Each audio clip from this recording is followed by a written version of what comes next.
Can you and Ben talk about warning signs that your ladder is up against the wrong wall in work, relationships, fitness, etc.?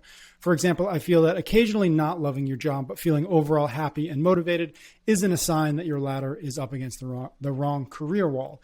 But having more days where you don't feel happy in it could be a sign. Okay, so she said, "Can you and Ben?" So let's go, Pat. Yeah. You can start. Okay, so I guess the first question or the first thing is like, how do you find out? What's a warning sign and what's just kind of a natural? I think the first thing I think about is like, as somebody who is very fortunate to like do the work I want to be doing. Every single day I get to wake up and I do the work that I'm genuinely interested in and passionate about. I still have days where I don't want to do it. I still have moments where I'm like, this is just like, I don't know what I'm doing here. This isn't working. I'm not happy with this, whatever. So that's the first thing I think about is like, you've got to recognize that it's not an on-off switch. You don't get to figure out, okay, my ladder's up against the right wall. And then I never take a step backwards. I'm always going forwards. Because at least in my experience, as somebody, again, who's very fortunate to get to do this, man, like there are still moments where it's like, this isn't working and I don't know what I'm doing and I got to go take a long walk. And then, so to the question though, I would say you just know, and you've got to be honest with yourself when you figure it out. And in earlier years of my life, when I didn't know what the heck I was doing, and I definitely wasn't doing what I was really felt like I meant to be doing, like, you know it, you get it. And then the question then becomes, what are you going to do with that recognition? What are you going to do when you have that moment of self-awareness? Are you going to, back to what you just said, are you going to bottle it up? Are you going to swallow it? And are you going to just suffer? Or are you going to say, okay, well, this isn't it.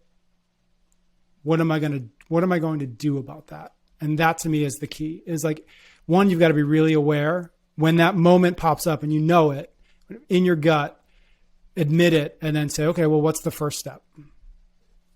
That almost verbatim, word for word, would have been my answer. Honestly, you pulled the words right out. The big ones to highlight there is it's your gut. You know it and you know it. People don't give enough credit to their gut. They try to be logical. They try to be analytical. Yeah. And what happens when they do that is they rationalize away. And they go, and it takes like 3 steps to remove themselves from their gut. I feel this way, but do I really? No, my job's pretty good. Actually, the benefits are really good. And I like the commute. And then they're back to and they just sit in it. Yep. When at their gut level, they know this isn't right. So you have to kind of you have to rely on that. And your gut is what I just believe is way more powerful because you can't put into words. It's the reason you have your gut. It's because we are, as human beings, and we are part of the animal kingdom. We're the only ones that can rationalize. Everyone else does go off of their gut. Everyone else does go, everyone. When I say everyone, I mean other animals. Yeah. They truly just go off of their instincts. And if they're afraid of something, they just run away from it. They don't go I'm afraid of it, and why am I afraid of it, and does it, which can serve us in a big, big way. Yep. But to the point where we've learned to distrust our gut. And that, I think, is one of the biggest disservices we could possibly do. And my metric for that is, what do you feel late on Sunday nights? Love that.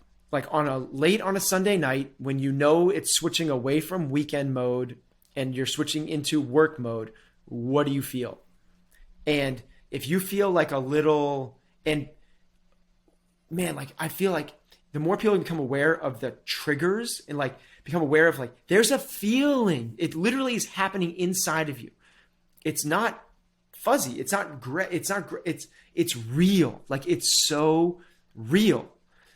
And if you get in tune with that and understand what that means for you, and if you don't feel excited on Sunday nights for what's coming up on Monday, that to me would be, now it's not obviously every single, as you said when you let off your answer, It doesn't need to be every Sunday.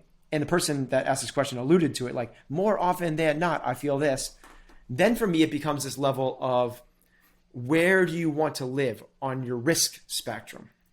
That's the next thing you have to, because change is risky and the grass is not always greener. And you can actually fall too much prey to your gut and just be constantly flipping and never committing.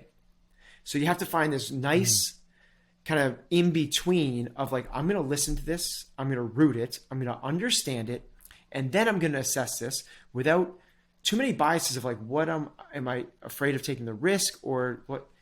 And to me, that's the level of understanding of, and do this on a constant basis. Yeah. Of like the ladders, are they leaning up against the right walls?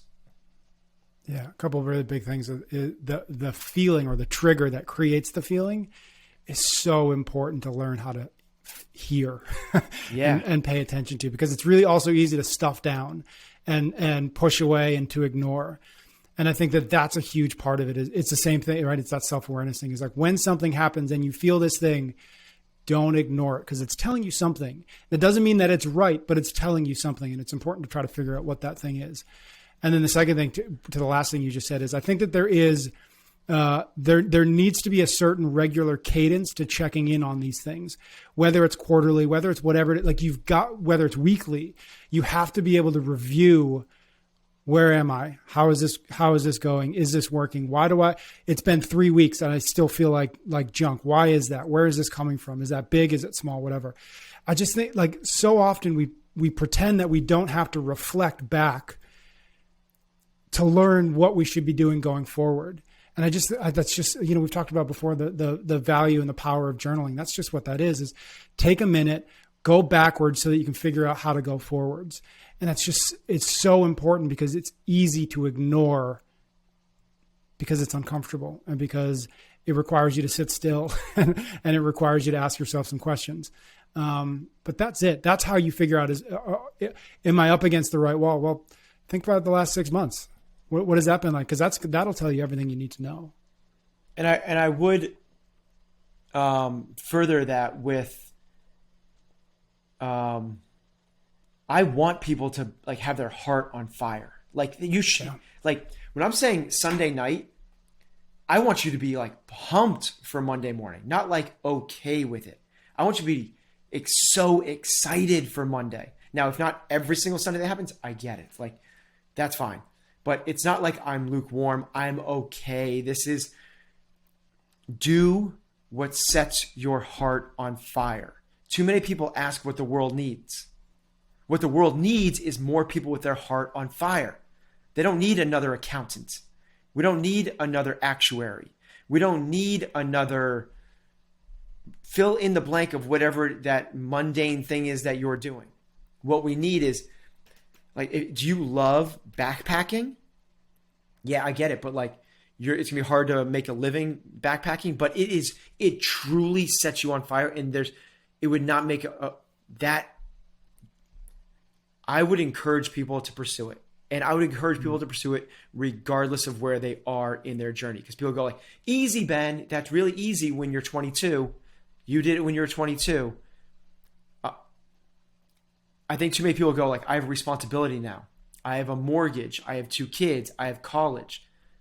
You don't need to have that mortgage. You can downsize. Your kids don't need to go to college, and you don't need to put them through college.